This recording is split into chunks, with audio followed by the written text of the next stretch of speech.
E aí, então, a gente pensa no seguinte, eu tenho duas formas de avaliar. Se eu tenho o catéter esofágico, que é tido como padrão ouro, mas que poucas pessoas sabem utilizar, beleza, eu posso usar. Mas se não, eu tenho duas formas de avaliação.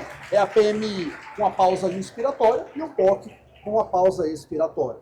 Cada um tem a sua característica. A gente poderia gastar muito tempo para poder explicar cada uma delas, mas o que acontece? A pausa inspiratória, a PMI, ela tem três características. A primeira ela exclui a pressão resistida, porque a gente tem um sistema resistido do nosso sistema respiratório e a PMI ela não pega isso. Ela exclui caso o teu paciente esteja usando a barriga para respirar. Como o Éder falou, por exemplo, se eu aperto aqui, ó, apertar é aumentar a pressão, eu disparo a máquina. Existem muitos casos em que o paciente ele usa a musculatura expiratória para ajudar a respirar em caso de desconforto respiratório. E a PMI não pega se a gente usar, por exemplo, a barriga para respirar. E ela subestima o risco de lesão pulmonar exatamente por esse contexto. Já a POC é o contrário. A gente tem a pressão resistida, a gente tem o esforço da musculatura expiratória para isso, a gente tem uma boa eficiência neuromecânica do diafragma e a gente consegue hiperestimar. Então, um ele subestima, o outro ele hiperestima. E onde é que está o melhor? Aí no meio.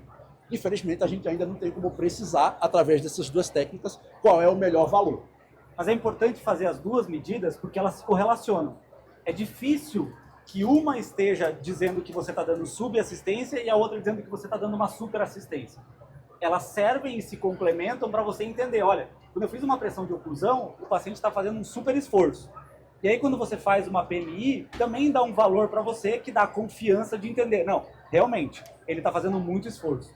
Então elas se complementam de formas diferentes, tá? As duas medidas são importantes.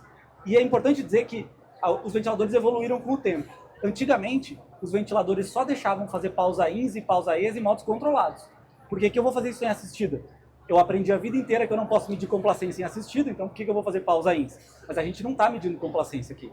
Então aquele platô que a gente vê da PMI nem deve ser usado para medir complacência. Então sempre que a gente for medir mecânica pulmonar, o esforço do paciente não pode estar na jogada, tá? Então esse ventilador, se vocês perceberem, a gente fez o tempo todo em pressão controlada. Porque agora a gente pode usar essas duas medidas tanto na fase controlada quanto na fase assistida da ventilação, mesmo em modos controlados.